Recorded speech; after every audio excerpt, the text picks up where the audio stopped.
Okay, this is Global Economy and International Business Mind Mapping by Maria Novana Mulyadi. I'm AMBA September 20 and 21 batch. My lecturer is Prof. Roy Sambel, MBA PhD CSH CIB, and Bu Yulita Susanti PhD. Global economy is the economy of all humans of the world, referring to the global economic system, which includes all economic activities which are conducted both within and between nations, including production, consumption, economic management, work in general, exchange of financial values, and trade of goods and services. Introduction to global economy. GDP as a measurement, gross domestic product is the standard measure of the value added created through the production of goods and services in a country during a certain period. GDP means gross domestic product based on purchasing power parity. Because of difference in exchange rate and purchasing power, PPP concept is widely used. For US is 1, some country is 2 times or 3 times. Asia is taking over the balance of global economy. Old economy plus digitalization, e-commerce, capital mobility, also liberalization leads to globalization towards new economy, new market structure, new industry structure, new firm structure, and new business model also. The rise of new economy, there are 3 pillars. Number 1 is better customer service. Number 2 is cost reduction.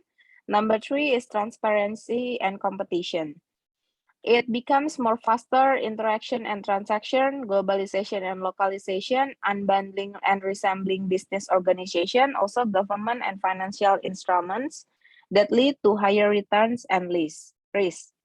Disruption are everywhere. Top company must continue to evolve or they will be taken over.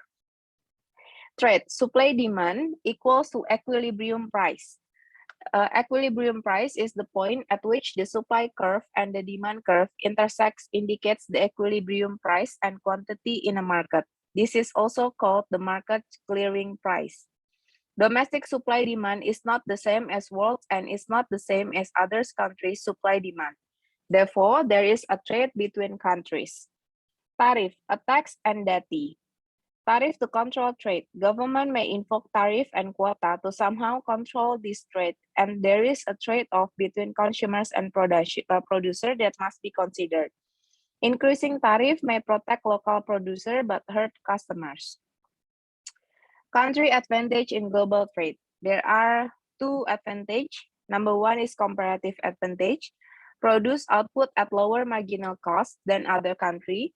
The ability to produce a product more efficiently than any other product.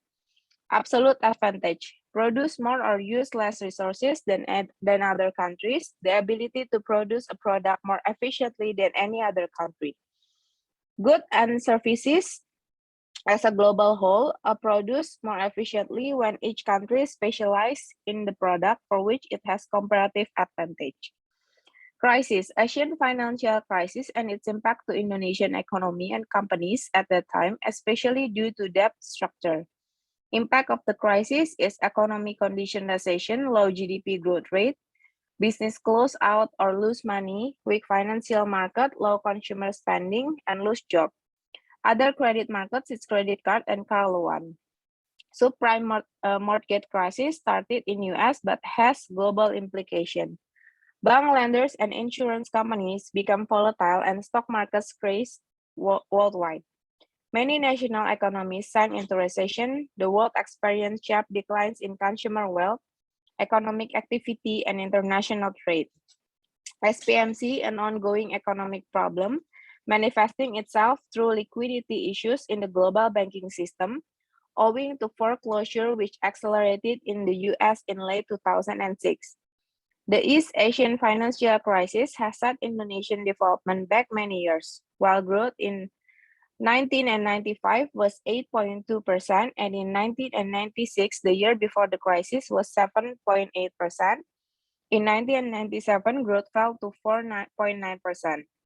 But at least through 1997, growth was still positive. In 1998, at the peak of the crisis, Indonesia economy contracted by I3.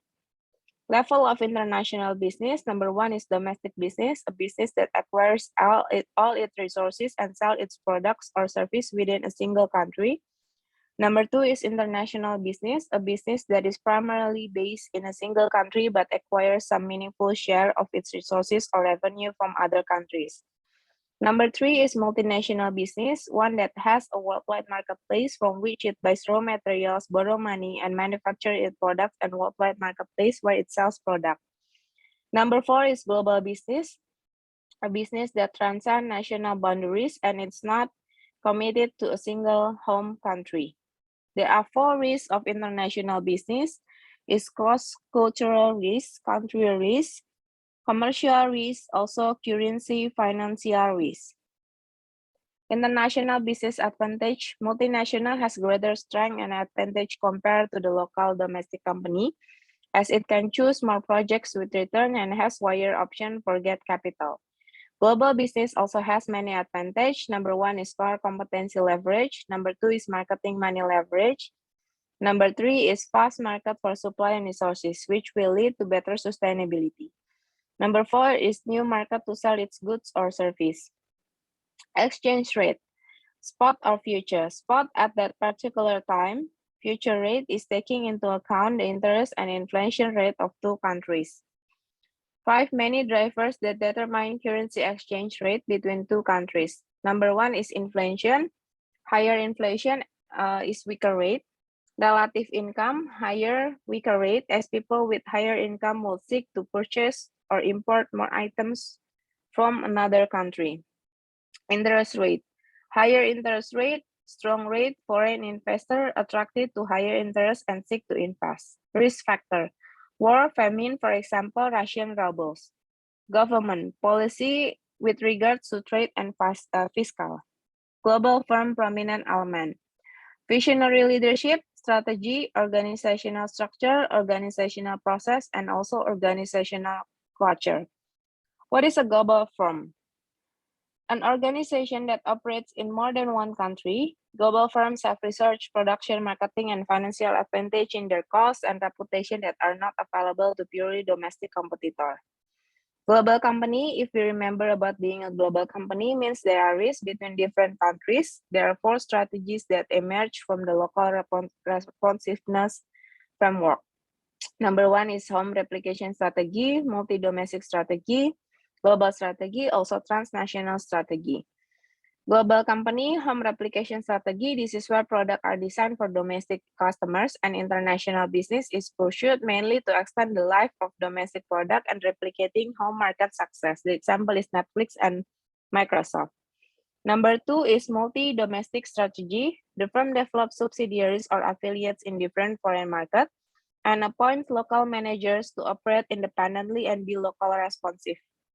Product and services are adapted to suit the needs and wants of buyer in each country. Example is Nestle and Johnson & Johnson. Number 3, global strategy. Headquarters seek substantial control over all country operation in order to minimize redundancy and achieve maximum efficiency, learning, and integration worldwide. Products, marketing, and company practices are relatively standardized with little adjustment to local preference. Example is Domino and Pizza Hut. Transnational strategy. This strategy is a combination of multi-domestic and global strategy while minimizing their disadvantage. Home country headquarters maintain tight control. It's a flexible approach, standardized where feasible, adapt where appropriate, but most firms find implementing transnational strategy very challenging. Example is Unilever and Coca-Cola. Coca-Cola has one single receipt, but each country may have different packaging or even different product extension. Unilever also has many different adjustments to adjust local market needs, be its product or marketing, although certain standards are controlled and kept the same. Marketing in the global form, organizing framework for marketing in the international form. Global marketing strategy is a plan or action for foreign markets that guide the firms in deciding how to position itself and its offering, which customer segment to target, and the degree to which it should standardize or adapt its marketing program elements. A group customers, common characteristic, global across many national markets. Firms target these buyers with relatively uniform marketing programs regarding product prices, communication, and distribution. Such segments often follow global media, embrace new fashion or trends, and have much disposable income. There are trade-offs between standardization and adaptation. Standardization is exemplifies global integration and it's more appropriate in global industry. Adaptation exemplifies local responsiveness and is more appropriate in multi-domestic industries. The advantage is cost reduction, improved planning and control, ability to portray a consistent image and build global brands. The advantage of adaptation is meet needs of customer more precisely, enjoy unique appeal, comply with government regulation, achieve greater success in combating customer resistance. Standardization of adaptation, advantage of standardized marketing, cost reduction. Standardization reduce costs through economies of scale in design, sourcing, manufacturing, and marketing, improve planning and control, fewer offerings, simplify quality control, and reduce the number of replacement parts. Ability to portray global brand image. Standardized marketing increase customer interest and reduce the customer confusion. Adaptation is needed to differences in national preference, differences in living standards and economic condition, differences in law and regulation, differences in national infrastructure. Global branding. Well-known global brands include electronics, personal care, Cadbury, Heineken, Visa, and Star Wars. Shakira or David Beckham. A strong global brand enhances efficacy and effectiveness of marketing programs, facilitates the ability to charge premium price, increase the firm's leverage with resellers, stimulate brand loyalty, also inspire trust and confidence in the product. Factors that affect international branding is nature of the market, nature of the product or industry, type of distribution system, location of the production facility. Factors that affect international pricing also, internal to the firm, and external factors like customer expectation, nature of competitors, international customer costs, landed costs, importers costs, also anticipated fluctuation in currency exchange rates. 3 pricing strategy is rigid cost plus pricing, flexible cost plus pricing, and incremental pricing.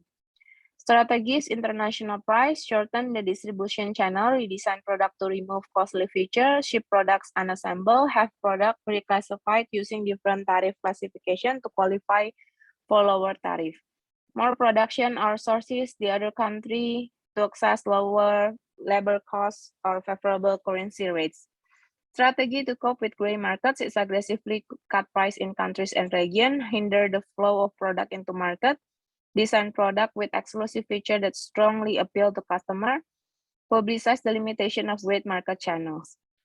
Thank you. That's all for global economy class from Maria Novena Mulyadi.